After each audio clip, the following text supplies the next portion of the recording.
J'aimerais savoir à quel intervalle changer la brosse à cheveux. Pour changer ta brosse à cheveux, je te dirais, quand tu commences à faire des petits pics dans la brosse puis que ça brosse tuyante, c'est le temps de changer. Sinon, tant que la brosse n'est pas brisée, tant que la brosse, ses pics sont encore fermes, que tu sens que ça gratte bien dans le fond de la tête, on n'a pas besoin de la changer, mais on conseille de la nettoyer, de lui faire un petit bain moussant au moins tous les 2 semaines. Combien de temps pour couper les cheveux? Tous les mois ou tous les 3 mois? Ou que recommandes-tu? J'ai eu beaucoup de questions sur la coupe de cheveux. Je vais aller global. Est-ce que c'est bien de faire couper nos cheveux la pointe de temps en temps, au mois, aux 3 mois ou plus que la madame me demande? C'est sûr que rafraîchir ses pointes une fois de temps en temps, c'est bien. Je te dirais que 3 mois, ça peut être correct si tu veux garder ta coupe. Si tu décides de faire allonger, c'est un faux mythe que si tu fais couper tes pointes, ça va pousser plus vite. Ça, c'est un faux mythe, puis je vais vous en revenir tantôt avec le pourquoi, parce que j'ai une question qui concerne beaucoup ça aussi. Quelqu'un qui me demande des peignures pour les cheveux minces et très courts. Malheureusement, je ne ferai pas de tuto là-dessus parce que vous comprendrez que ça va me contredire. Moi, je suis ici pour vous donner beaucoup de conseils gratuits pour vous aider à ce que vos cheveux fins et courts deviennent longs et épais.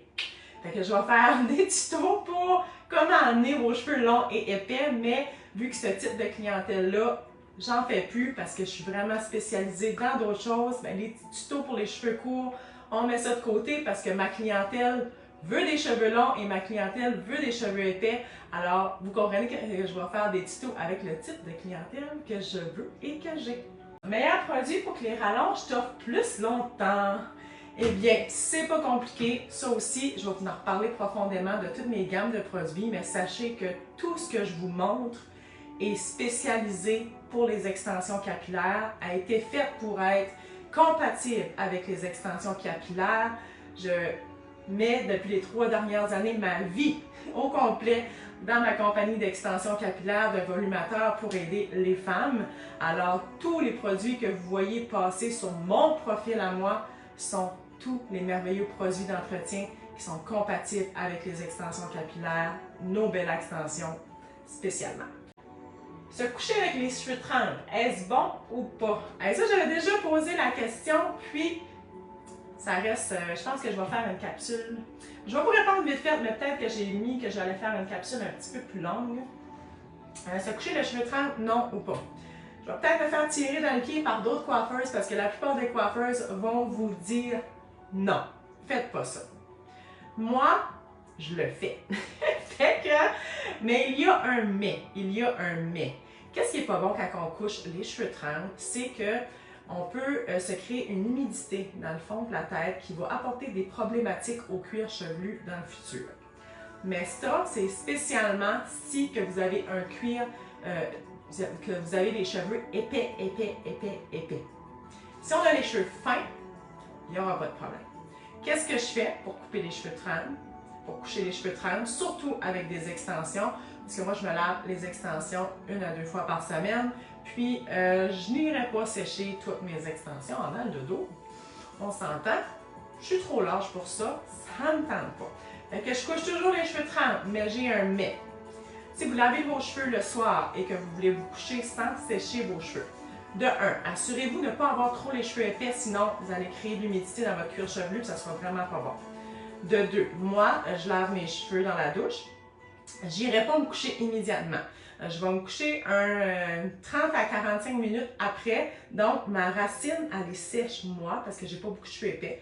Quand je me couche, ma racine, elle est sèche. Ma pointe, elle est humide, mais tu sais, elle commence à sécher. Fait que c'est ça que j'appelle coucher les cheveux trempés. Maintenant, pour la pointe, si vous avez les cheveux longs, c'est sûr que quand on a les cheveux trempés, notre cheveu est toujours plus facile à être fragilisé. Fait qu'il faut faire vraiment attention à nos cheveux quand ils sont trempés. C'est là qu'il faut être vraiment doux avec nos cheveux. Fait que si on couche les cheveux lousses, eh bien, juste avec le frottage sur les oreillers, le frottage, ça pourrait abîmer nos cheveux plus quand ils sont trempés. Alors, ce que je fais, je m'assure que ma racine est complètement sec. J'essore mes cheveux comme il faut, je mets mon démêlant, je mets beaucoup d'hydratant, je passe mon peigne. Ensuite, je vais faire une grosse toque sur le dessus de la tête pour que mes cheveux soient tous tenus à la même place pour pas qu'ils frottent sur mon oreiller. Le lendemain matin, je défais ma toque et le temps de me préparer, de déjeuner, de me brosser les dents, mes cheveux deviennent complètement secs. Puis ce qui est merveilleux avec les belles extensions, c'est qu'ils ont frisé naturellement pendant la nuit. Puis si vous avez vu ma story d'hier, on n'a rien à faire, on est déjà peigné pour la journée. Alors, oui, tu peux coucher les cheveux 30, mais oublie pas les 3 mais.